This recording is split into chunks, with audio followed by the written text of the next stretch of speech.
Hey guys, and welcome to the Alabama Saltwater Fishing Report presented by Angelo DePaola, the Coastal Connection with eXp Realty. The first podcast to bring you the local inshore, offshore, and onshore fishing report, whether it's good, bad, or ugly. Welcome back to the Alabama Saltwater Fishing Report. I am your host of this rig, Butch Thierry. Thank you for joining this week. We had a great show last week, and we look forward to another one this week. We're going to get some great reports from inland. Unfortunately, we could not get another offshore report this week. But we have a great Alabama saltwater fishing report lined up this week. But first, let's see who's making the show possible. This week's Alabama Saltwater Fishing Report is brought to you by L&M Marine. L&M Marine has something for everyone, from small hunting boats, pontoon boats, to bigger bay boats and offshore hybrids. L&M Marine LLC prides itself on its customer service and knows how important it is to have someone you can trust and to be taken care of. They are locally owned and regularly support the community. L&M Marine provides superior customer service and has an entire team that consists of professional sales members, finance experts, service technicians, and a knowledgeable parts and accessory staff to support you. Go visit their friendly, reliable, and experienced staff, now located only 6 miles north of I-10 at 34600 Highway 59 in Stapleton, Alabama, or give them a call at 251-937-1380. And also brought to you by Ricodoni Family Dentistry. You're going to need a good dentist, so you may as well make an appointment with fellow angler Josh Ricodoni. He provides services for all ages and accepts most dental insurances. Do not let an achy tooth ruin a day on the water. Call today to book an appointment at 251-342-6672. All right, guys and gals, let's head on down and get our first report of the day. We're going to see what Captain Scott Kennedy's up to. Whistling Waters, kayak fishing, and outdoors. Welcome back to the show, Scott. How you been doing, buddy? Been doing great. Been doing real good. You know, hunting season's winding up now, so it's been switching my focuses back to fishing, and it's you know how it is, fishing 7 days a week now. Yep, that's awesome, man. Yeah, I guess what it ends in Alabama tomorrow. We're recording this on Wednesday. Deer hunting's out. I know you duck hunt a lot, but I didn't get the big buck I wanted this year, but that's all right. I still shot a nice one, and my dad always kills my big bucks anyway, so it just seems to work that way. I tell you, I'm kind of singing the same blues. My deer hunting was very, very limited this year. I didn't get any kind of deer action this year, but that's all right. Still had plenty of fishing action and got to do a little duck hunting from the kayak, so it all evens out. It absolutely does, man. Well, what you been up to? Yeah, so you know, it's kind of, I go through this problem every year. You know, hunting season's out, like I said, and in my mind, you know, we go from hunting season, there should be no in between. It should be just straight from cold hunting season to warm shirtless spring weather. fishing. Right. And, Yeah. It doesn't work like so that, especially around here. We're going to go back to winter and back to summer about 5 times before April, so you can believe that. Yeah, and I tell you, this time of year, I'm always very, very confused, not real sure what to do. But with that being said, you know, I was kind of in that mindset. You know, I need to do some spring style fishing, need to do some warmer style stuff. And you know, prior to, I guess, you know, the beginning of this week, we had some warm-ish days, I guess you could say, and some nice clear sunny days. So kind of just had my mind turning, wanted me to go, you know, hit some of the flats down here at the south end of the county, and decided to get out one day. I told myself before I launched, I was like, if I see any fish, I'm going to be happy. I was like, I don't care if I catch anything. Like, as long as I see one, I'll be happy. And got out on the flat, and it was, you know, still water levels were pretty low. You know, we still had some of that north wind and stuff around. Water was still pretty chilly. But, you know, like I said, air temperatures were mid-60s, nice sunny kind of day. And got out there, and the first part of the flat was a little bit dead, but I ended up getting, you know, kind of near the edges of this grass flat, and kind of where it starts to deepen up right on the down current side of it.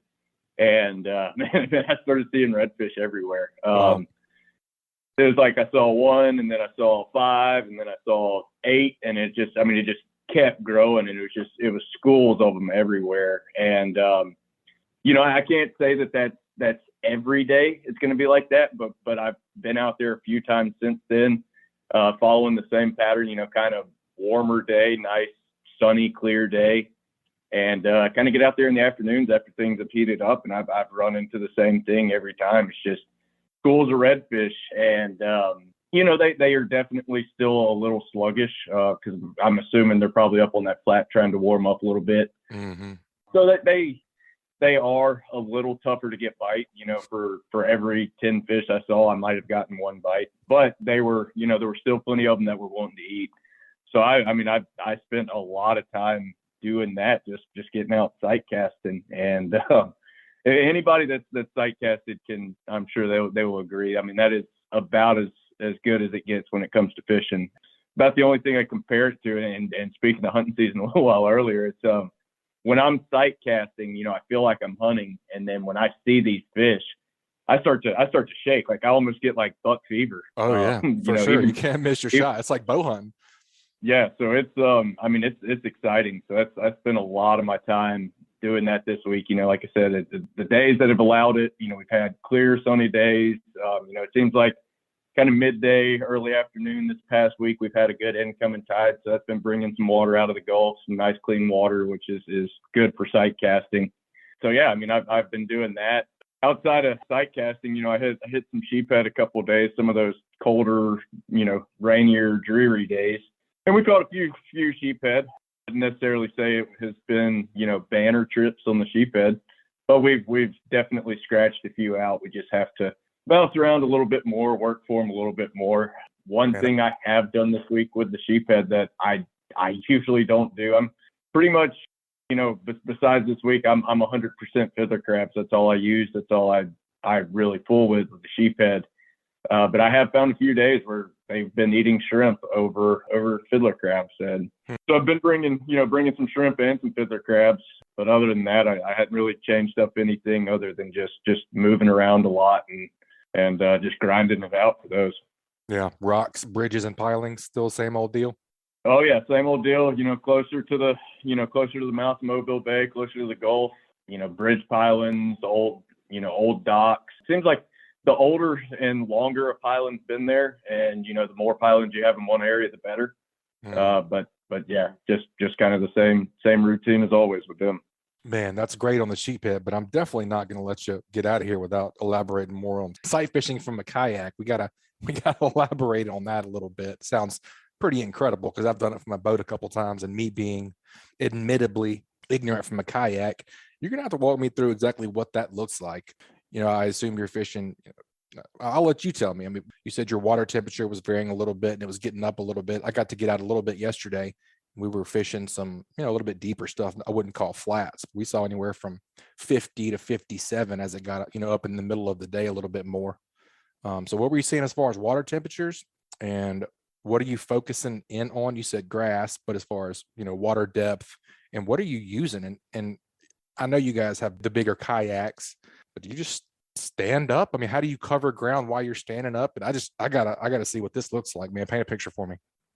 Yeah. So there is definitely a lot of ways we could expand on this. As far as my kayak, I'm running the Hobie Pro Angler 12, which I will say is about as stable as you can get in the kayaks.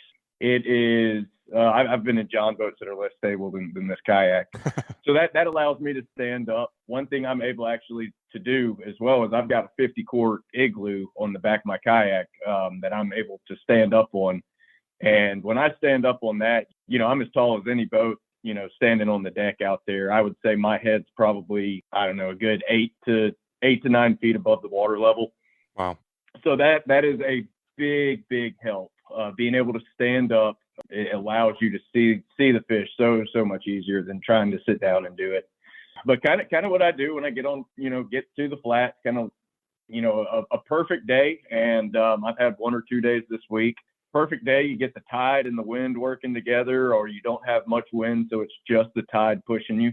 And you can move in one direction across these flats, just make big, long drifts.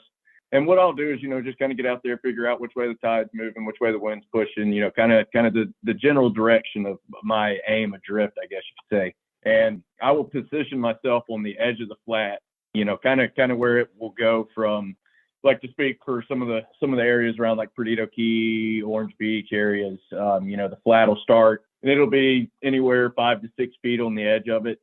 And then you'll have kind of a steeper ramp up where it'll jump up to anywhere from, 2 to 3 feet. And that's kind of the depth I'm looking for is, 2 to 3 feet where I can float through real well, still see the bottom real clearly, but still, float through those areas pretty well and not have to worry about my rudder dragging or, anything like that.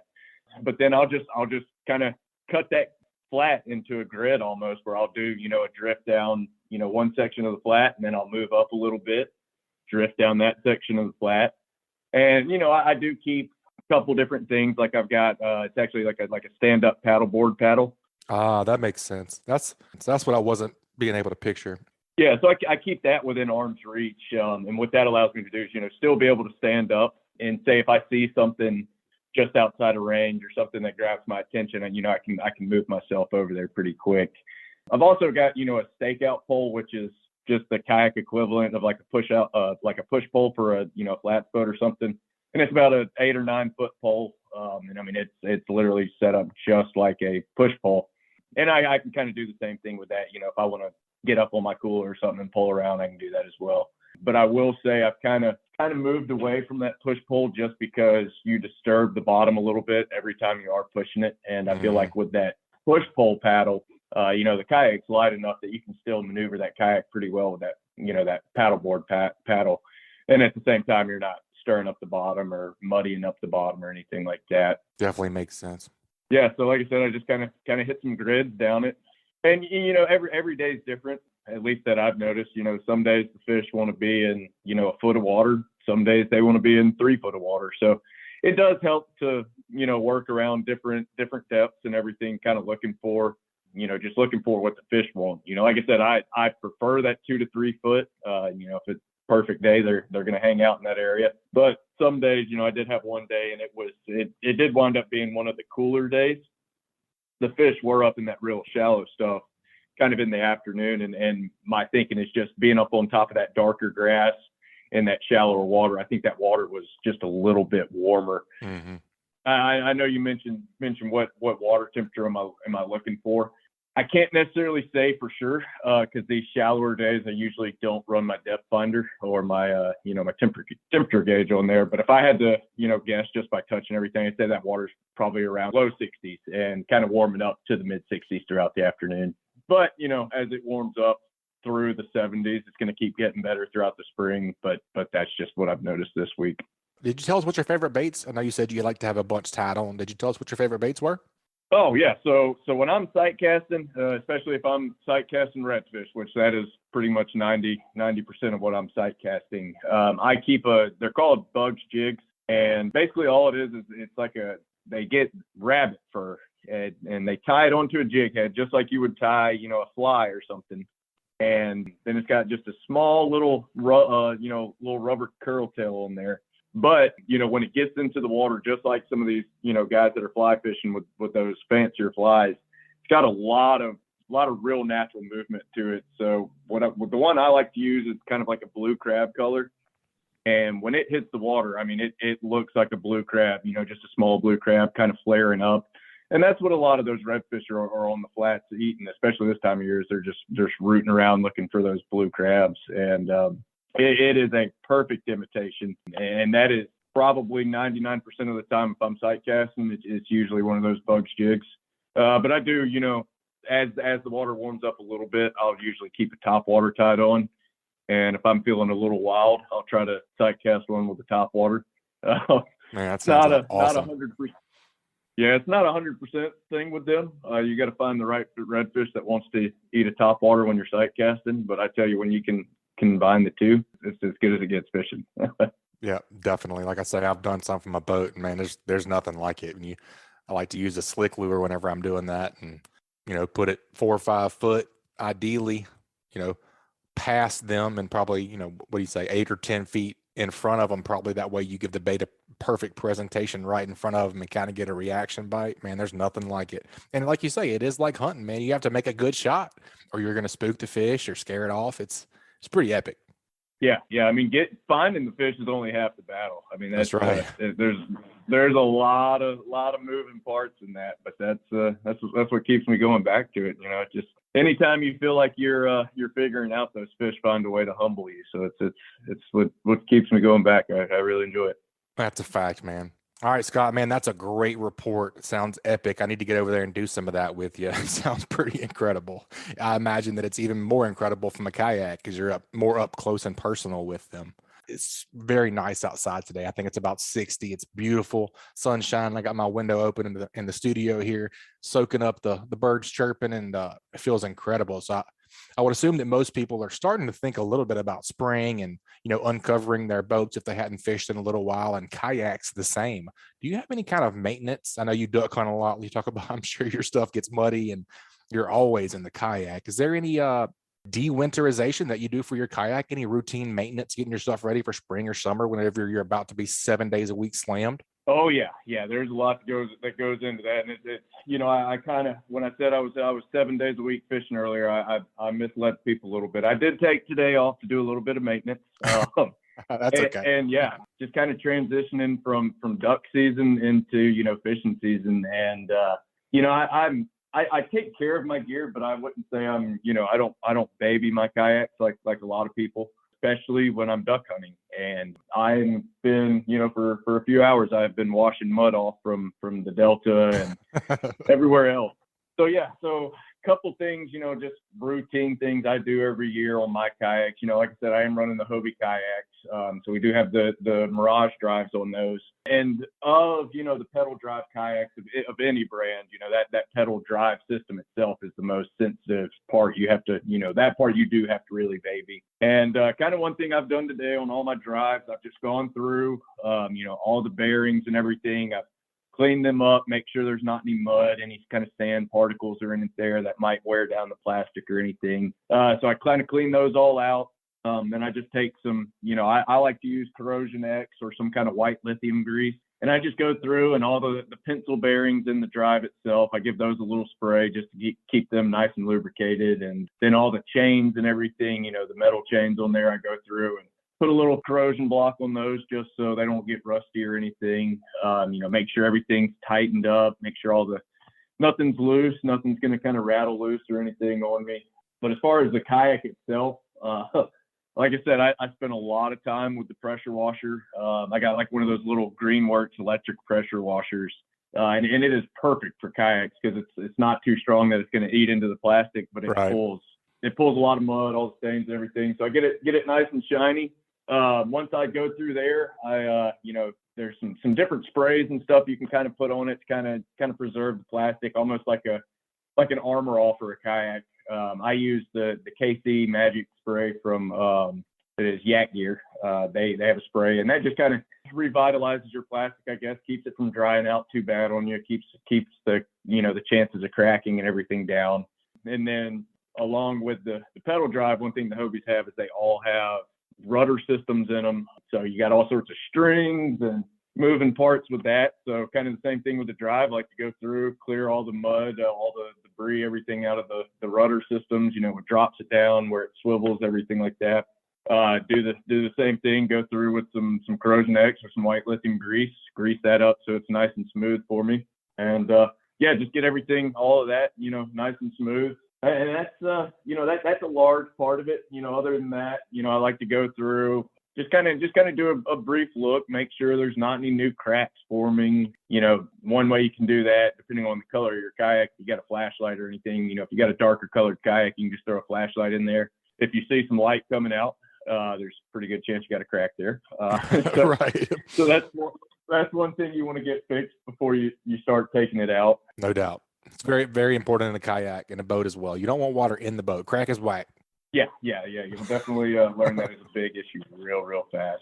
But yeah, other than that, just kind of rounding up all my lures, all my anchors, nets, fish grips, all the small stuff that you stash in the corner and don't really think about until you're on the water and need them.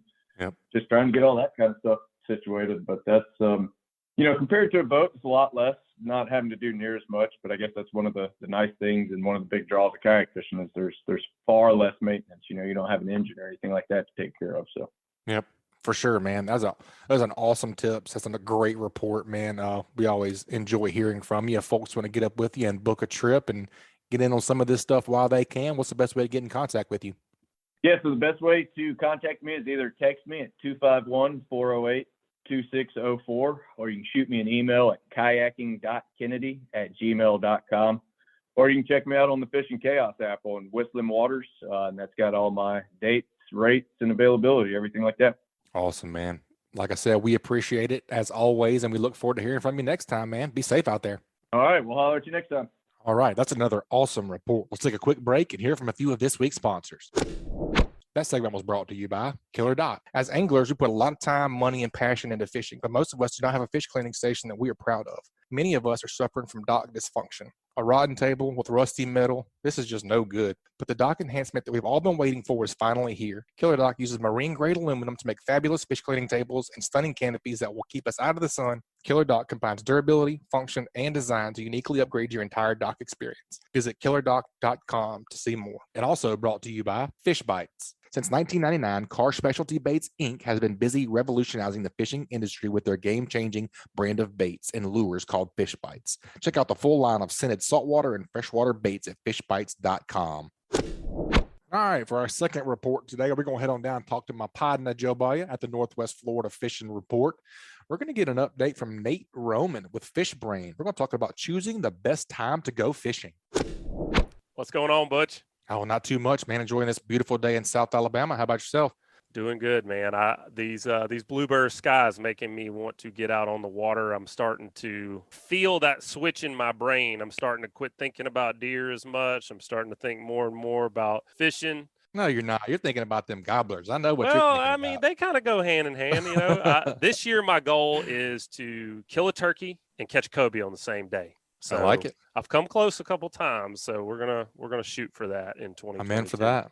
Yeah, man. Well, good, man. We got a cool segment lined up today. We get to hear from these guys all the time, and these guys doing it every day, and we like to hear their, tactics and how they kind of line things up sometimes with the tides and the moons. Moons? I know we have one moon. I meant right. Moon phases. So lunar stuff. So today we're going to go down and talk to Fishbrain, man. We have Nate Roman. He's the partnerships director over at Fishbrain. Welcome to the show, Nate. How are we doing today? I'm doing really well, guys. Thanks for having me on the show. Big fan of what you guys are doing, and I'm excited to get a chance to be on and be a guest. So yeah, looking forward to it.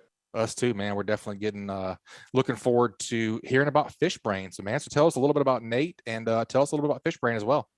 Yeah, absolutely. So I am the partnerships manager at Fishbrain, and I live up in Ohio. So I'm jealous hearing you guys talk about weather that's getting better up here for us. We had about 8 inches of snow over the weekend, and it hasn't been ideal for just about anything lately. But I live up in Ohio. I'm a passionate angler outside of work, and Fishbrain for me was always kind of a dream company. It was a job I always wanted to have. It was a company I always wanted to work at. So Fishbrain is the #1 app in the fishing industry. It's got about 14 million anglers who have signed up so far. So really a huge community dedicated to people just being able to connect about fishing, to be able to find better fishing spots, figure out what's working in terms of baits and techniques. And then also, obviously, to figure out when's the best time to go fishing, which I know we're going to talk a lot about today as well. But for me, it was an app that I first found probably about 5 years ago when I moved cities. So when I went to college in Southern Ohio, I'd always grown up in Northern Ohio, fishing mostly like Lake Erie and the tributaries off Lake Erie. And then when I went, down into Southern Ohio, I didn't really know where to go fishing, what was out there for me. So I kind of found Fishbrain as a place to start exploring maps made for fishing and start finding bodies of water near me where I could just keep fishing throughout college. So it was an awesome way for me to continue growing as an angler. And yeah, it's been a blast since I've been here at the company as well. Yeah, Nate. So here on the reports where we're talking to guys who are spending every day just about on the water, these guys are fishing 200 days a year, 250 days a year sometimes. And that's invaluable to be able to learn anecdotally from them. Like, what are you seeing out there? What are you experiencing out there? So it's kind of interesting, here we are, we're talking to a guy from Ohio, and we're going to ask you the question, how do we choose the best time to go fishing in South Alabama and Northwest Florida? So tell us a little bit about how many data points you guys are dealing with at Fishbrain and how you're able to confidently predict the best times to go fishing in an area where, hey, Nate, be honest, you don't know that much about the fishing we're doing down here. So how do you guys predict this stuff? Oh, yeah, exactly. And, I'm mostly a freshwater angler, primarily trout. So, I've actually learned a lot about Florida and Alabama fishing through some other coworkers at Fishbrain and through your guys' podcast too. So listening to a couple other episodes and just hearing about what people are targeting around the state too. But I think it is, it's really interesting. Like the anecdotal parts are always going to be important. Like it's always important to talk to people and learn from what other people near you who are targeting the same fish are doing. But I think data can also play a really valuable role in that. And at Fishbrain, we really have access to more fishing data than probably just about any company in the world. So I mentioned we have 14 million anglers who have signed up now. They've logged more than 12 million catches in the Fishbrain app. And every single one of those catch logs has just a ton of data attached to it. So not just the species of the fish, but a ton of weather points, like what was the air pressure, what was the air temp, what was the water temp, what was the tide like, what was the moon phase.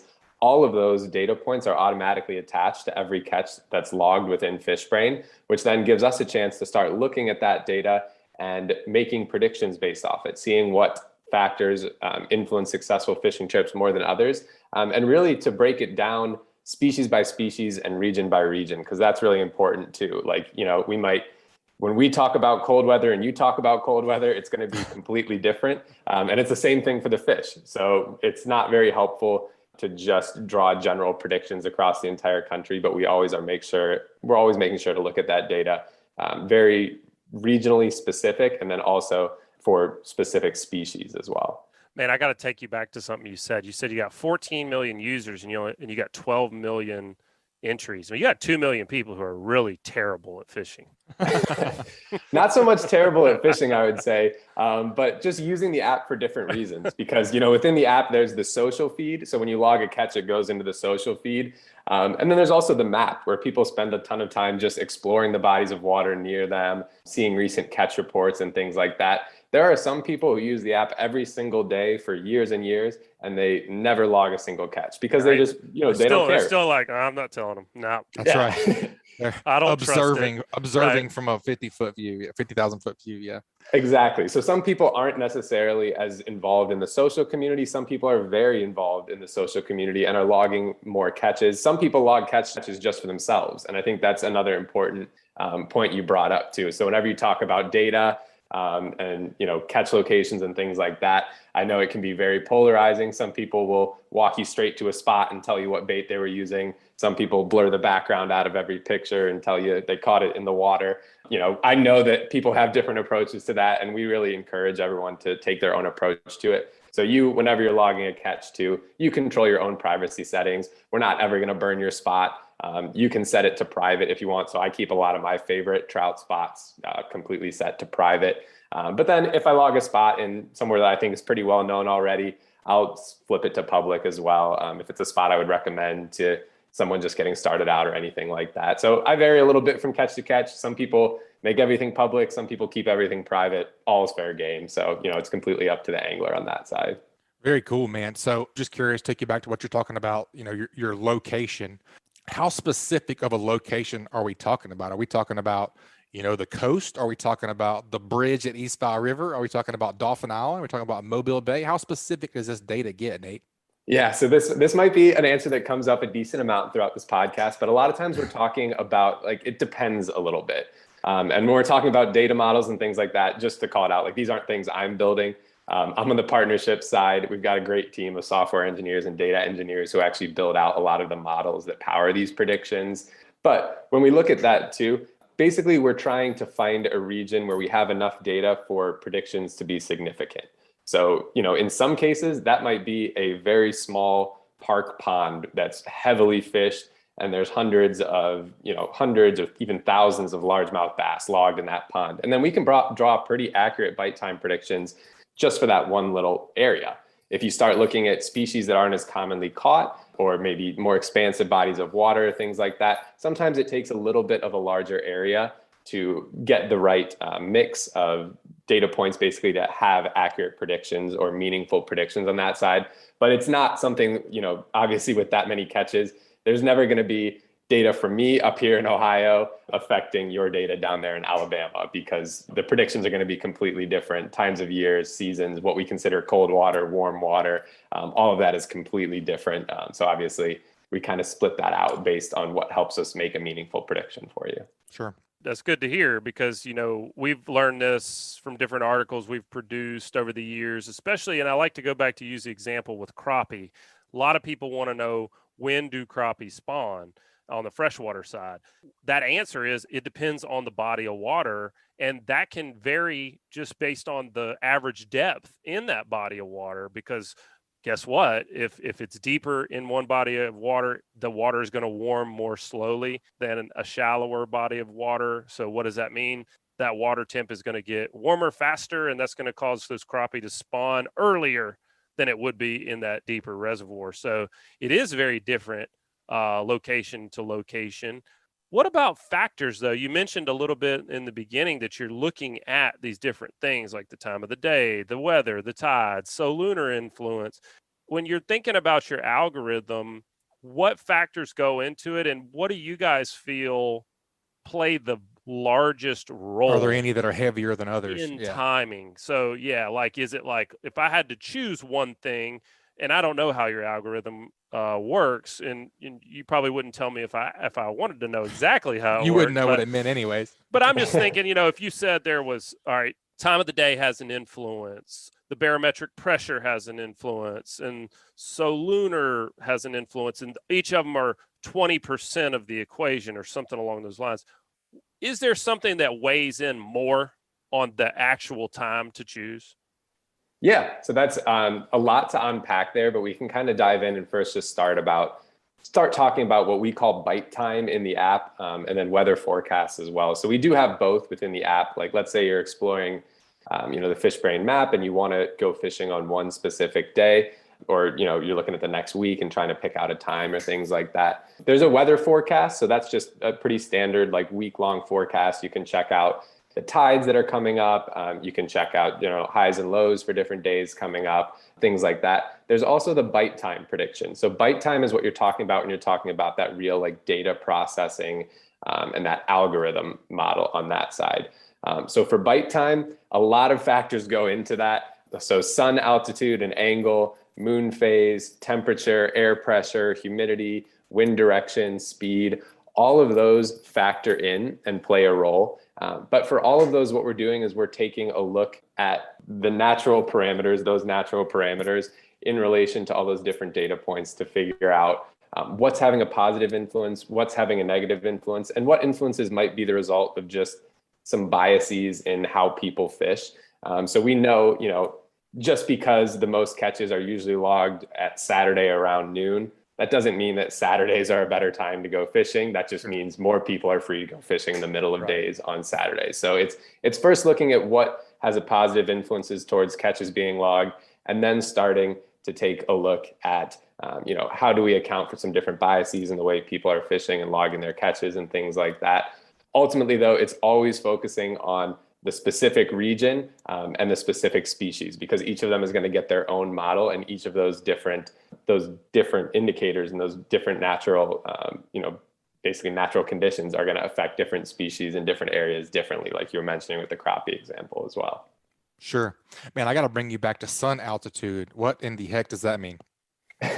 Yeah, that's a really good question. So that's like an example of us trying to use something that's natural versus something that's man-made. So when we talk about like time, that's kind of man-made in a way, which is very deep and sounds like, metaphysical, but we are really more like the fish aren't thinking about 9 a.m. or they're not thinking about the noon time or of anything. day, how long the daylight is up. We talk about that all the time. They don't have a clock down there going. They've got a pupil that lets a certain amount of light in.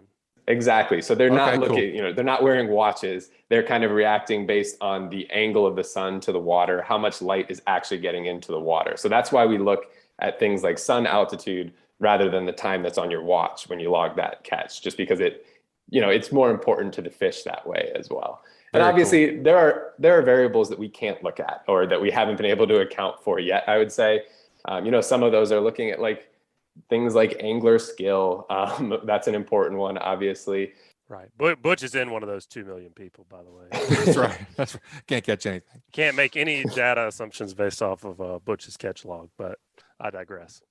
Right. Or like, Whatever. Some conditions might be more challenging, but if you know how you want to approach it, they might not necessarily be bad for you. Like if you just know, okay, I don't know, there's a cold front, water temps down a little bit. The fish might be down deeper and harder to catch, but if you know exactly how to approach it and you have a good idea of what you want to do in those conditions, you can generally do pretty well on that side still. And we do also, I always encourage people to, obviously there's bite time.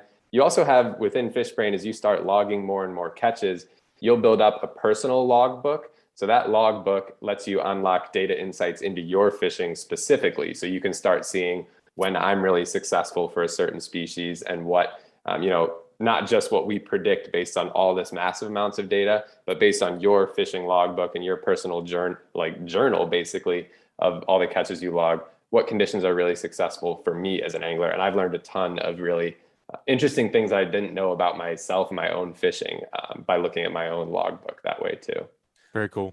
It is cool how y'all are breaking down this data and, learning from not only when people are catching fish, but, then being able to measure that against the things that maybe they didn't even think about. They just thought it was 9 a.m., but in reality, the sun's altitude was, along those lines. So the question I've got for you really brings us back to the whole point of this is a lot of people that listen to our show are not in a position where they can go fishing whenever they want. Whenever it's a perfect lunar time, right? Or they're in a position where, as like I'm in this position currently, 2 young boys, lots of responsibilities. My spouse is perfectly fine with me going fishing for a little while. So right. I can you get a window to go, you got to go regardless. Yeah, and I can, or I can pick a window to go. She's not going to let me go every single day. You'll hear our guys say a lot like, hey, you just got to go. Just get out there. And the thing is, not everybody can just get out there. I may have a 4-hour window that I can go fish this week. And it doesn't matter if I choose to do it on Wednesday, Saturday, Sunday, Monday. It doesn't matter what day I go. That's my allotted time for the week. So here we are. We're recording. It's Tuesday, February 8th as we record this. When should we go fishing this week? What's a good day to go fishing this week? Yeah. So, the short answer is kind of hinting towards what you were just talking about. Best time to go fishing is when you can go fishing. Like, I never want all of this talk about data or about like finding the perfect time to deter someone from going out and just going to try to catch a fish and learn about fishing and learn about different conditions. More importantly than anything, you can't catch them from the couch. So you should absolutely try to get out there whenever you can. When we start looking at looking at a little bit of data and what times might be good. So when we start looking at like our bite time predictions, for instance, those go, since they're hourly, we can look about 48 hours in advance on those bite time predictions. And they are going to be different by species and by location. So I'm panning around Alabama and I'm panning around Florida, looking at the Fishbrain map. These aren't places that, I'm fishing very often. I'm up here in Ohio off Lake Erie. So for me, it's a cool learning experience and it's a cool chance to just kind of see how that prediction varies by different parts of the state. So when I was looking, up by Gunnersville and up in, that'd be like Northeast Alabama, right? Right. Mm-hmm. Correct. Like we were seeing a lot of largemouth, like specifically I was looking at largemouth bass when I was panning around up here. And over the next 48 hours, it looks like the morning bite is something that we're flagging as something that's going to be better than the evening bite up north. So, 5 to 7 a.m. right around sunrise is going to be a little bit better than the bite throughout the rest of the day or at sunset based on all this data that we're bringing into the conversation.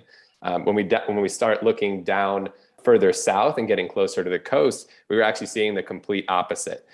So we were seeing for largemouth bass specifically, the bite was going to be a little bit better closer to evening and closer to sunset. So in that 4 to 6 p.m. range. And again, that's just for these next 48 hours. So if you're checking this out later, you might have to double check that and jump in and see how that's updated over time. But that's what we were seeing looking at the data for these next 48 hours. And then we were looking at other species. Like I was checking out speckled trout. And it was really interesting, Butch, before we started recording, I think you said the morning bite was on. And that did align with us when I was looking more in the Pensacola area, but I think you said you were a little bit further west than that. But we were seeing morning bite was where the prediction was. And it was cool that it was lining up with how you were actually seeing it out on the water you as just well. went this morning, Butch, right? And you had a great morning. I just got back. Yeah, I would say it was about 7 to 9 was whenever we caught all of our big trout. We meaning them? Yeah, I didn't catch anything, of Right. course. Yeah. I figured. That's when you were unhooking all the best trout, right? That's right. Yeah, I was being deckhand, taking off the trout for the guys that were actually catching. But yes, very cool. Our bite time prediction for speckled trout this morning was peaking right around 7 a.m. So it sounds like maybe on the water you were seeing a little bit later than that, but it is cool that it was, generally pretty close. And obviously, you can always catch fish. Like, it's not like, oh, the bite time peak is here, there's no other hour I should spend fishing. Like, no, you definitely should get out there, learn, keep experimenting. Fish can change pretty quickly throughout a day, throughout a course of a few hours too. So there's always going to be a level of just getting out in the water and reacting to what you're seeing. But yeah, I mean, that's just cool for me to hear as an angler up north, that it really is kind of aligning with what you were seeing today. So that's awesome.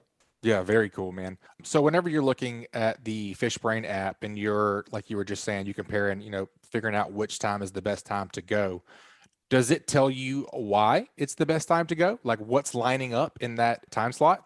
That's something that we're starting. So, bite time's been around now for a couple years, and it's something that we're still iterating on and still trying to improve. Right now, you're able to kind of skim through the charts and see how the prediction changes hour by hour, but it doesn't tell you exactly why the peak lines up at a certain time, at least right within the app interface yet. That's something that we are starting to talk about, as far as like, how can we expose some of that data a little bit more, so that an angler not just realizes like, oh, they might be more active because of this specific condition or that one, but actually like sees that information. So it's not like you just see the prediction and then you have to go out and figure out what the condition was, or start panning through the weather forecast and each data points or anything like that. It's something that nothing like this really has ever been done in the fishing industry, I would say. So it is something that we are still working on and constantly evolving, and always appreciate getting feedback from anglers on that side too, for us to make it better. So Nate, based on all this data that you have compiled from lots of different locations, have there been any trends that have popped up that ring universal? Like, are mornings better than afternoons? Is spring better than summer? Is a full moon better than a new moon? I mean, is there anything that you guys have been able to determine to say, look, based on the analysis here, we can tell you that this time, whatever those factors that might create that time, is truly a better time to fish than another time? Yeah. So, I mean, not to go back to this answer, but it largely does depend on species by region, to see exactly which factors are going to be the most influential. As we start like combing through, some things that definitely jump to the top of the list for most species are going to be the angle of the sun to the water, which has a huge impact on the amount of light that's getting into the water. So I think it is pretty common knowledge across the fishing industry that like early mornings and late afternoons right before sunset tends to be good times to fish. And that is confirmed through the data, that we do see better fishing when the sun is at a lower angle to the water like that, based on all the data that's being logged in Fishbrain too. As we start looking down the list, it does vary a lot by species too, but moon phase does play a large role, and in some species even more than others. So crappie that you brought up was one where moon phase, and especially a full moon, is very, very predictive towards success. Like, it's something that's important, and this is something that when I started learning about this, I didn't pay a ton of attention to solinar charts and things like that. When I was going fishing, I had my data points that I pay attention to, and it was more around like river flow and current and river depth and things like that. So usually for me, it's like, is the beer cold yet? Right. Yeah. That's Exactly. the best time to go. Right. Now's the time. Right. So for it. me, I didn't pay a ton of attention to moon phase, but then I started actually working at Fishbrain and seeing that this was a predictor for a lot of species, crappie being one. Northern pike up here was also super predictive for northern pike. And then when I started looking at my own logbook, I started seeing that, wow, I actually, even without paying any attention to moon phase, am way more successful fishing for trout up here during full moon or nearly full moon phases than I am during new moon phases. So I was kind of shocked to see that data. And that does hold pretty well true across most species in the US on that side too. There are some down the line too, there are some things that are less predictive, but still influential. So all of those factors do factor into the algorithm for sure. But things like air pressure and humidity maybe didn't weigh in as heavily as sun altitude or moon phase on that side. And then there are some too, like wind direction and wind speed. Some of those I think also having they obviously can impact the fish and the way bait's being moved around and the way water's moving too, but also can have a big impact on the angler. So maybe people start struggling in higher wind speeds to catch fish more than fish do to find bait. So I think that can also be one quirk on the algorithm side of things when you're looking at data. But overall, it's very interesting to see how all those different factors weigh into fish activity and generally when the best time to go fishing is. Yeah, well, I mean, like you said, correlation does not equal causation. Mm-hmm. Guidelines are good. Yeah, when you start to see just a ton of data Trend. points around something, it's worth investigating. It reminds me, you learn about stats, and one of the ways they came up with fat being bad for people back in the 70s was this big research study where they determined, that people that ate red meat, they were having more heart attacks. And so they're like, oh, they eat red meat, they're eating a lot of fat. And so they kind of looked into this and they found all these correlational data points that pointed to fat causing heart attacks. But in reality, what was being recommended at the time was not to eat a bunch of meat, not to eat a bunch of red meat, fatty meat. And so the people that were eating red meat were also smoking cigarettes and drinking a bunch of alcohol and having really stressful lives. And so it's cool to hear you say that y'all don't just blindly throw these data points into this algorithm and like wind direction, like you said, because that could cause, I've seen it where windy days are better for certain types of fishing,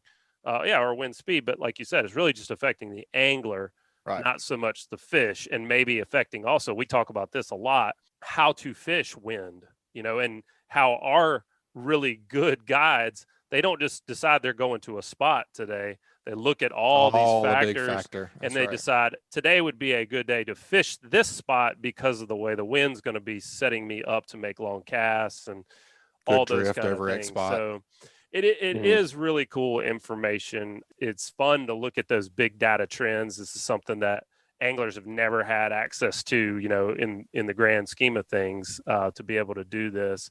What else does Fishbrain offer? If folks want to check out your app and really see everything that you provide, give us a quick rundown of everything the app provides and how people can learn more. Yeah, happy to. And there's really a lot within the app, and we're just constantly adding new features as well. So it is worth calling out too that within the app, completely free to download, you can find it on Google Play or in the App Store. You can search for Fishbrain and be able to find the app and start exploring some of these bite time predictions and things like that. There are some free features like being able to log your catches, see your own insights, being able to participate in this community and explore the map at a base level. So when you look around the fishing map, you can find bodies of water near you. You can see fish that have been logged to that body of water recently and things like that. But then there are also some pro features that you can unlock. And it's a completely free trial if you do want to try them out as well. But those pro features can be really helpful as well. Those are things like Navionics depth charts. So being able to actually look at a point, figure out depth, when it factors into picking a spot, that can be huge. And also being able to see top baits for a specific body of water and things like that. So that's another data point that is also included when people log catches is what baits they were using to actually go out and catch those fish too. And really, we're always adding more and more to the map. I think that's something that when I first hand my phone to someone and say check out the Fishbrain app, they really get a kick out of just exploring the app and seeing just this massive amount of data right around them and in their area for them to explore and start improving their fishing basically by seeing what other people are doing near them. There also is a shop within Fishbrain too. So we sell fishing gear, rods, reels, lures, baits, tackle, all that stuff as well. So really, whether it's social, whether it's exploring a map, whether it's actually finding the fishing gear that you're seeing other people tag and catch their fish near you with, there's a ton of cool stuff within Fishbrain, and we're always happy to hear feedback and have people check out the app. So really appreciate you having me on and getting me a chance to talk about some of those features like weather forecasts and bite time and intro some of the other ones as well. Yeah, Nate, it's been a lot of fun, man. I've learned a lot. I'm looking forward to checking it out. It'll be the first time I've checked out the app. You got me excited about it. Men love maps, Nate. You know that, so I can't wait to get on the map and look around and see what kind of logs are out there and see how many data points are really around me. I think I'm going to be surprised. I would imagine there's more there than what I'd envisioned. So I'm looking forward to it. Thanks for joining us. Yeah, absolutely. Enjoyed it, Nate. Thanks for your time, buddy. Thanks for having me, guys. That was a fun segment, Butch. What'd you learn? Man, it was eye-opening. I mean, In the past couple of years, I have really more on the hunting side than the fishing side. I've really tuned into the Solunar majors and minors. And as you know, your place, not that far away from mine, is totally different, county per county as far as the major and minor times on the Solunar table. So it's kind of cool how they can pinpoint it to a specific location and also a specific species. I would think that I guess you get enough user data that you can pinpoint pretty much anything. I mean, the swordfish bite, when was the best time for that? And it's going to be a little bit different for the speckled trout. But if you get enough people logging data at that specific time during that specific, all of those factors lining up, then your data would get more pinpointed. You're exactly right, Butch. It makes me think about, gosh, this must have been one of the first shows you and I ever did. We were talking to Patric Garmeson, and the question came up about Solunar tables. I know exactly what you're going to say. And feeding times and all that. And, his use of those charts was he definitely saw a correlation between the bite picking up and those feeding times. And so his thought process was, well, I'm fishing every day. So it's not like I can just say, all right, I'm going to go fish this particular time. But he made sure he wasn't running during that time. He was like, keep your stuff in the water at that particular time. If the bite's supposed to be happening at 7, if I'm thinking about switching spots, I need to do that not at that 7. I need to do it before that happens, and I need to be in a new location, or I need to be where I want to be with baits in the strike zone at that time. And that's the way you can use this kind of information on a day-to-day basis, because like we said, you still need to go fish as much as you can if you want to have the best opportunity to catch fish. But using this data, using everybody else's data, and then being able to be confident that, hey, this really is a trend. It's not just Solunar influenced. It could be influenced by the sun's altitude and the moon phase, but also humidity, air pressure, wind speed, all these other things. And now you can know, like we talk about so many times on here, the guys who catch the most fish are the ones that keep their baits in the strike zone the longest. And this is just another addition to that. It's about keeping your bait in the strike zone the longest, and when you use the most to have optimal time. And on that token, I know that I brought it up to Captain Adam Peoples at One Shot Charters over there by you. Same exact thing. How much weight do you put on the Solunar, Captain Adam, whenever you're sword fishing? He said the exact same thing. If I look and there's a major and we haven't done that great and I want to go try some tuna, he's like, I'm going to make one more drop during that major just in case. Right. Yeah. And same thing, you can ask him, you can go back and listen to those shows and say, hey, I've got the whole month to fish. I can pick any day. When would you pick? And he's like, here's the 6 days I'd pick out of this month based on the moon phase, right? Yep. But the way that swordfish are influenced, like you said in the beginning, it's gonna be different than the way speckled trout are influenced. There's just different species, different swim bladders, different depths, different water temps, different forage. All those things factor into it. Really cool stuff. I love the big data stuff. Very cool. Me too, man. I enjoyed it. Good time. Me too, man. All right, let's go wrap these reports up. Yes, sir. Until next time, enjoy it, Cap. Me too. All right, folks, that was another great segment. Let's take a quick break and check out a few of this week's sponsors. That segment was brought to you by Photonis Defense. Photonis Defense is proud to offer the PD Pro line of night vision systems. The PD Pro series is the world's smallest and lightest night vision goggles built around the Photonis 16mm filmless 4G image intensifier tubes and their hybrid filmless 18mm image intensifier tubes. The ultra-light, ultra-compact night vision systems deliver cleanest image, best resolution, smallest, most transparent halo, and best overall performance and function of any night vision system available. The PD Pro line consists of the PD Pro M 16mm monocular, the PD Pro B 16mm binocular, and the PD Pro Q panoramic night vision system. Photonis Defense, masters of darkness. And also brought to you by the Hunting Exchange. In this day and age, we all know it's a struggle to sell hunting equipment on a large social media platform, and that's where the Hunting Exchange steps in. Hunting Exchange is an app for iOS and Android that gives you a one-stop shop to buy and sell your hunting gear. Whether you're looking to sell your bow, broadheads, technical apparel, stands, saddles, or anything in between, this secure platform allows you to buy and sell gear with confidence. As a buyer, each dollar you spend is insured by PayPal, and as a seller, there are no hidden charges like other platforms, and listing items is also free. Gone are the days of having listings removed from Facebook and worrying about being banned and removed from groups for wanting to sell something as simple as your bow or knives. So head on over to the App Store or Google Play and experience a new hassle-free way to buy and sell hunting gear by downloading the Hunting Exchange app today. All right, folks, let's head on down and get our inshore report from the Mobile Bay area. Let's see what Captain Patric Garmeson's up to with ugly fishing. What you say, Positive Pat? What up, Butchy boy? Man, it's a beautiful day, isn't it? Dude, it's very, very impressive. It's still chilly on the water though. I'm one that typically overdresses every time I get out on the water just because I've froze my tail off numerous times.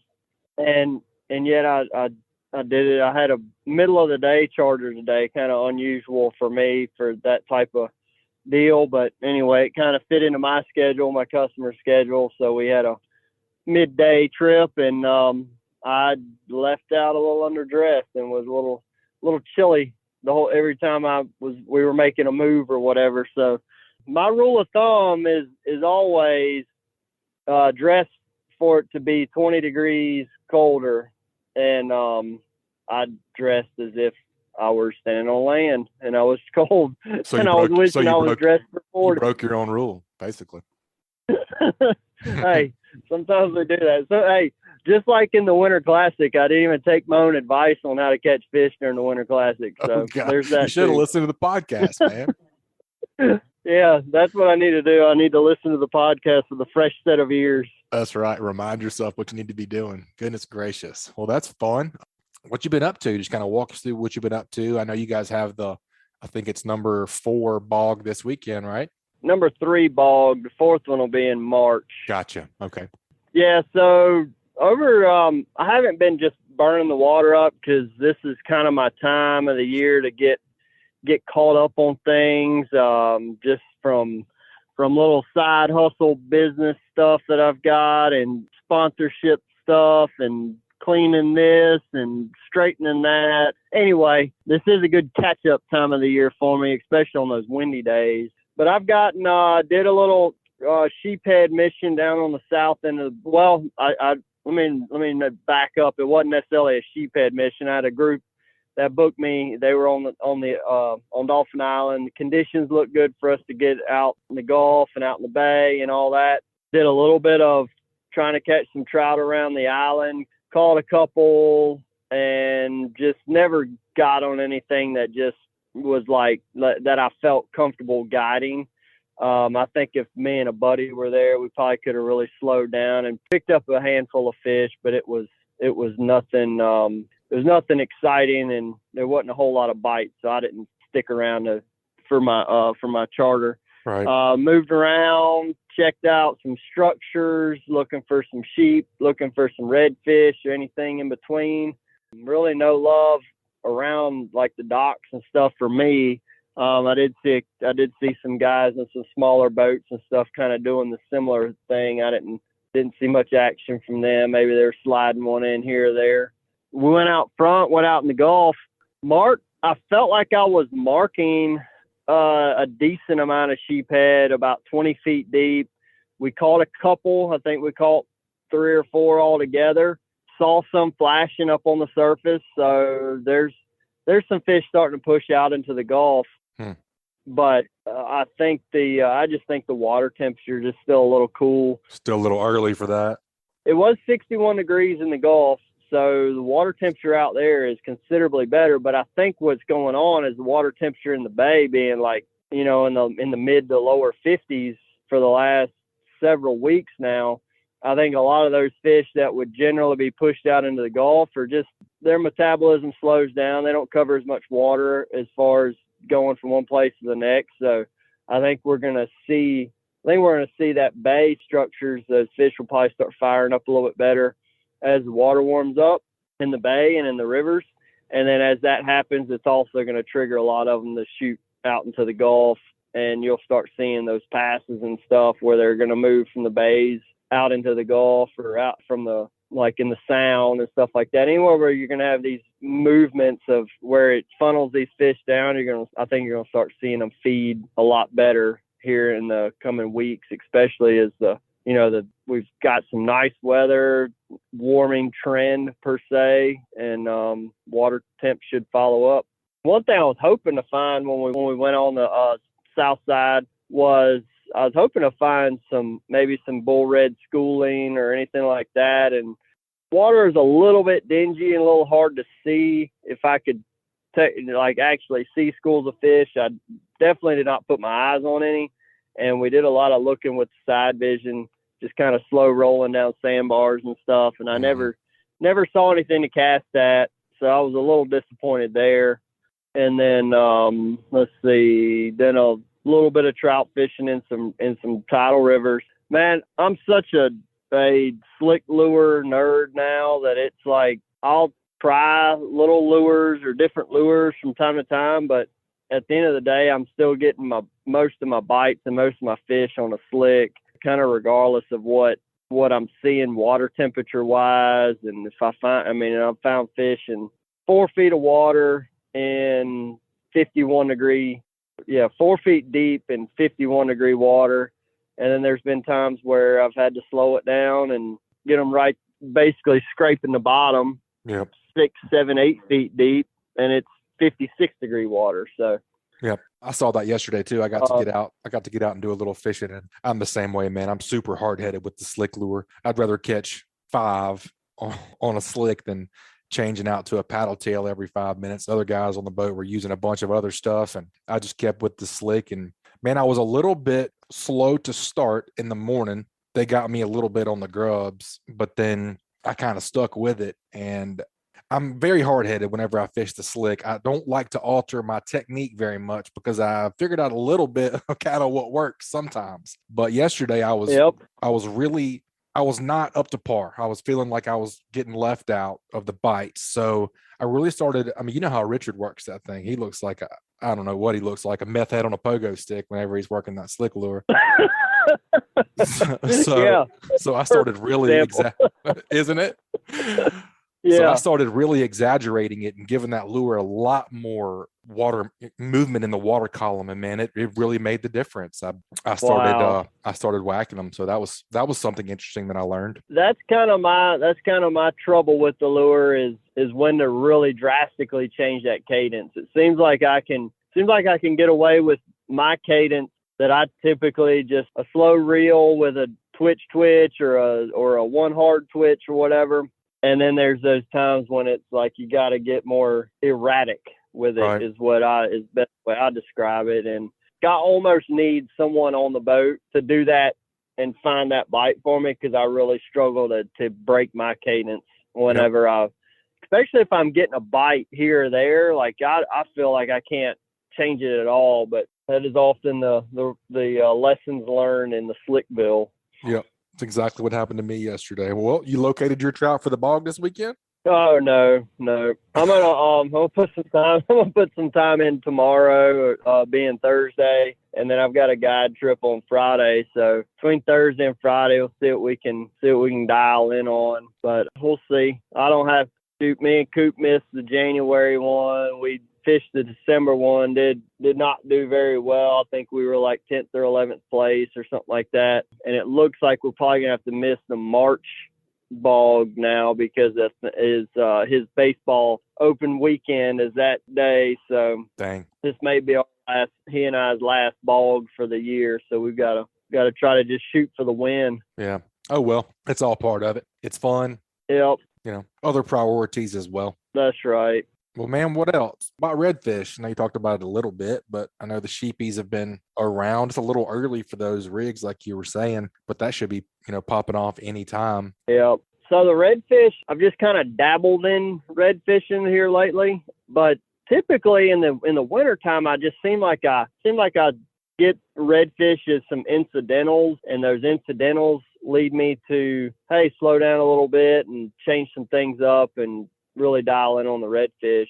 And I haven't really had any of those incidentals lately. So today, the little trip I ran today, I went to some shallow water stuff with rocks and a lot of structure, sun beaming down on it. The water was calm. Like I thought for sure getting in some of that like 57, 58 degree water was going to be perfect for today, and not a bite. Nothing. Not a black drum, redfish, nothing.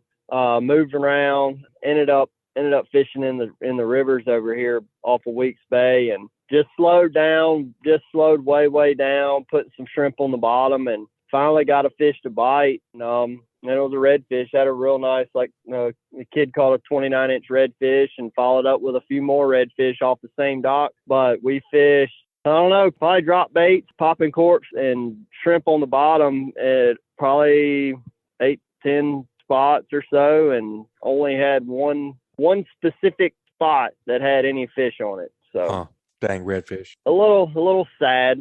I was a little sad, but Patric was sad.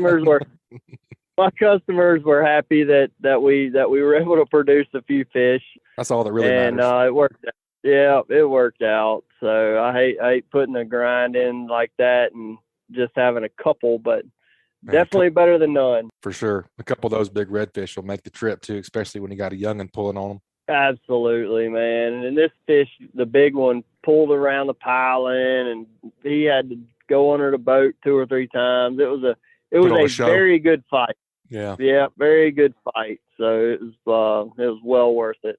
Very cool, man. Very cool. That's been about it. Like I said, the redfish, I usually find a few incidentals here or there, and just haven't ran across hardly any.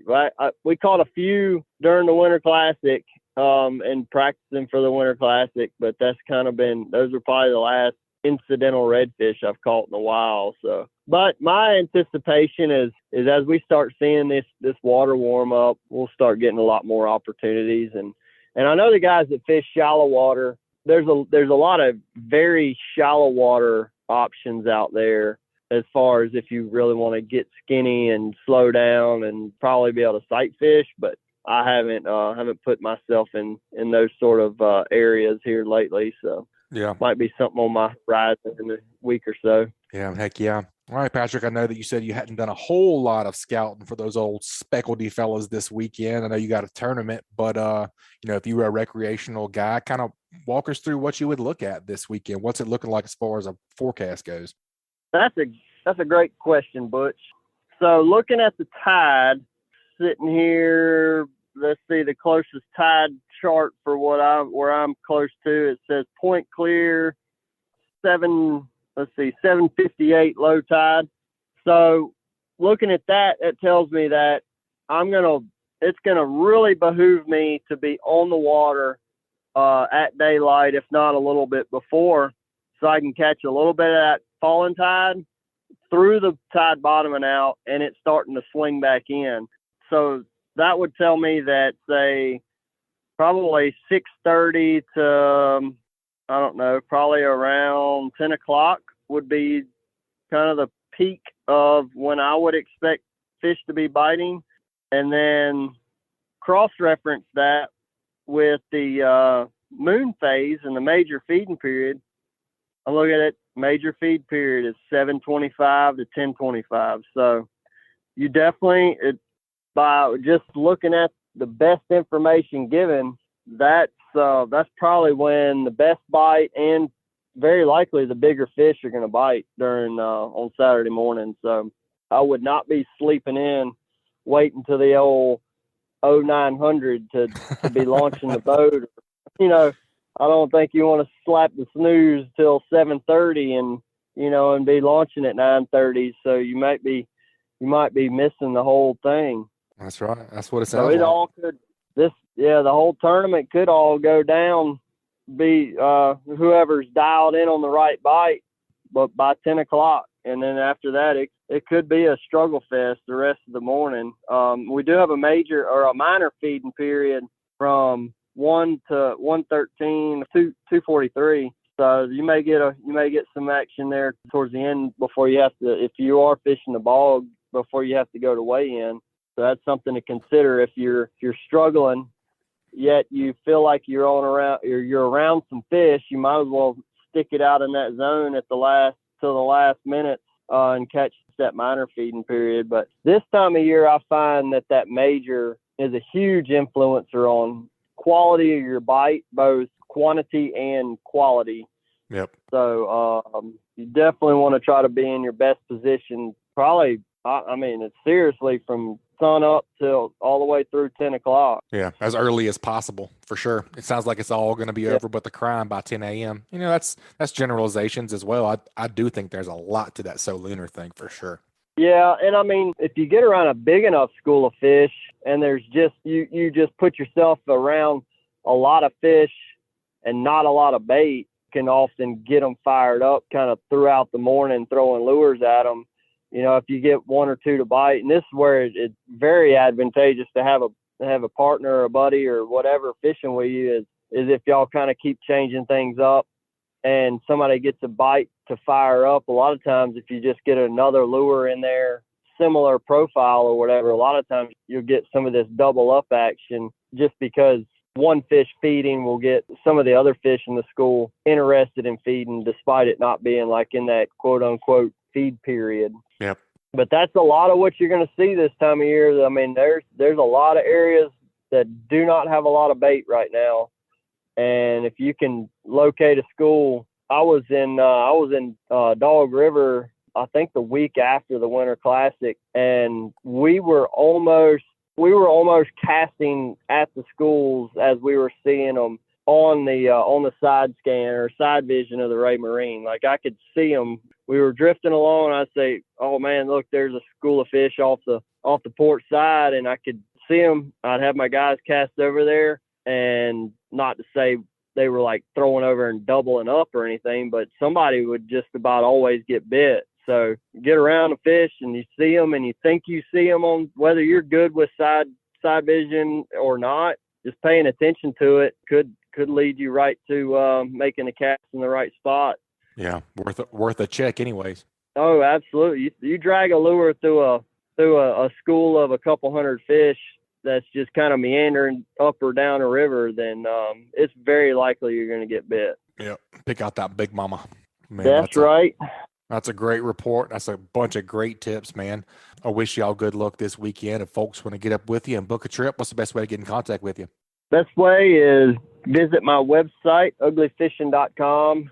You can click the book now button, and that'll take you to my calendar. I got a lot of red dots on there showing up. I think I'm down to about 6 or 7 open dates in March, maybe 10 or less in April, maybe around 10 or a dozen left in May. If you have any questions about any of those dates that are still available, you can text me or call me at 251-747-1554. But if one of those open dates looks good to you, just go ahead and slap your name on it, get it booked, and we'll get you on that blue wave. Heck yeah, man. Well, we appreciate the report as always, buddy. Like I said, good luck this weekend. And man, first and foremost, you guys be safe. It's going to be chilly out there. All right. Thanks a lot, Butch. All right, guys, that wraps up another great segment. You'll take a quick break. Check out a few of this week's sponsors. That segment was brought to you by Foster Contracting. The recent thunderstorms that have been producing wind and hail in the area may have damaged your home's roof. The certified roofing pros at Foster Contracting offer free roof inspections, and if your roof has received damage, most homeowners will have little or no cost out of pocket when going through your insurance. If you're looking for quality construction with a dependable, licensed, and certified fortified roofing professional, give the Fortified Roofing Pros a call at 251-973-9999. They're a family-owned business that is big enough to get the job done, but small enough to care. Remember to support the local businesses that make your local podcast possible, and check them out at fortifiedroofingpros.com. And also brought to you by CCA Alabama. A great way to support conservation projects like the Club Petite Flounder and Speckled Trout Hatchery in the University of South Alabama Cobia Tagging Project is through the purchase of a distinctive CCA Alabama saltwater fishing license plate. All right, folks, we cannot get out of here without What Did You Learn? It's always tough doing this by myself whenever I don't have a co-host, but man, I really learned a ton this week. I feel like Scott Kennedy definitely came up out of there talking about sight fishing for redfish from a kayak. That is something that I've never really considered, much less put into application. I thought it was really cool how he was standing on a cooler from a kayak, and being at the same height as a guy from a boat deck, sight fishing those redfish, and the way that he broke it down into grid per grid, how he targets those fish in that shallow water. Man, that was a lot of great stuff. And so was his maintenance thing on the kayak. That's one of those things that I don't think about either. It's important. There's working parts, there's moving parts, things that you have to maintain, or those things are going to break. And unfortunately, if they break out on the water, if you neglect to do those things on land, it's going to happen. So why not do them whenever you can? I also always learn a lot from Captain Patric. He was talking about how this weekend the tides are going to be, early. You need to be there as early as possible. That So Lunar Major is going to be early in the morning, so you need to be there before daylight, chunking them slicks. Also, Fishbrains, that app is pretty wild, talking about collaboration and the collection of data. Just think about Mobile Bay. If everyone around here, even if you, blotted out or blacked out your exact location, if you could geocache what time all of the fish were caught on a particular Saturday and compile all of that data between 7 and 9 a.m. as far as tide, barometric pressure, water temperature, I would think you could be able to put together a pretty good pattern. Almost doesn't even seem fair to the fish. All right, guys, that wraps up another great segment. Let's take a quick break. Check out a few of this week's sponsors. That segment was brought to you by Fishing Chaos. Fishing Chaos invites all high school, college, and social fishing teams / clubs to create a free team or club in the Fishing Chaos platform. Clubs can hold tournaments within the high school team or invite rival teams or clubs to compete in the CPR catch, photo, release events, as well as the live weigh-in events, as Fishing Chaos supports most any tournament format. The addition of the new Fishing Chaos Club Management module allows teams and clubs to easily communicate with their members about upcoming events. It automates the tracking of the Angler of the Year as well as Team of the Year series standings and collects all angler results. If you're interested in setting up a free club or team, or in hosting a tournament or the Fishing Chaos app, please contact Fishing Chaos today at fishingchaos.com or call Jesse Wilson at 256-508-1853. And also brought to you by Admiral Shellfish. Admiral oysters are available by the dozen at Bon Secours Fisheries, Inc. in Bon Secours, Alabama. From a simple, nutrient-dense appetizer at home or a shucking party with friends, Admiral oysters will steal the show. Follow their adventures on Instagram at Admiral Shellfish Co. All right, folks, that's going to wrap it up this week. You guys, please subscribe, rate, and review wherever you listen to podcasts. If you'd like us to email you the podcast each week, just text the word fishing to 314-665-1767. Again, just text the word fishing to 314-665-1767. Subscribe to our email list, and we'll send you the new show each week. You guys keep whacking them. We'll talk to y'all next week. This week's Alabama Saltwater Fishing Report has been brought to you by Bucks Island. They have new pontoon boats, bass boats, bow riders, and aluminum boats for sale. They provide boat service on all kinds of boats, even if they weren't purchased from Bucks. Visit them at 4500 Highway 77 in Southside, Alabama, or give them a call at 256-442-2588. And also brought to you by Dixie Supply and Baker Metalworks are proud to be your metal roofing headquarters for over 40 years. Save time and money by buying from the most reliable manufacturer on the Gulf Coast. Buy it today, pick it up today. With the addition of their new store in Cantonment, Florida, they now have 8 locations to serve you. Dixie Supply and Baker Metalworks, your metal roofing headquarters. Also brought to you by Advanced Transmission in Spanish Fort. Give the professionals a call who have been trusted on the Gulf Coast for over 25 years at 251-626-6061 or check them out online at www.advanced-transmission.com. This week's Alabama Saltwater Fishing Report brought to you by me, Angelo DePaola, The Coastal Connection. Find us online at thecoastalconnection.com. Also brought to you by BoatersList.com. If you own or run a boat, you know how difficult it can be to find the right company for the task at hand. Sign up at BoatersList.com to find a company to work with on your next boat project. Also brought to you by Hilton's Real-Time Navigator, bringing you the highest quality online satellite fishing chart since 2004. Your source for sea temps, altimetry, currents, and watercolor at HiltonsOffshore.com. And also brought to you by Bahio Sunglasses. See more, catch more. Experience the clearest lenses on the planet with Bahio Sunglasses. Try on a pair at your local retailer or check out BahioSunglasses.com to see for yourself. And also, MB Ranch King hunting blinds and feeders are built to last right here in the USA. They offer high-quality, easy-to-use corn and protein feeders that can be filled with both feet on the ground. Call Kevin today for more info or a quote at 205-807-2937. MB Ranch King, built in the pursuit of perfection.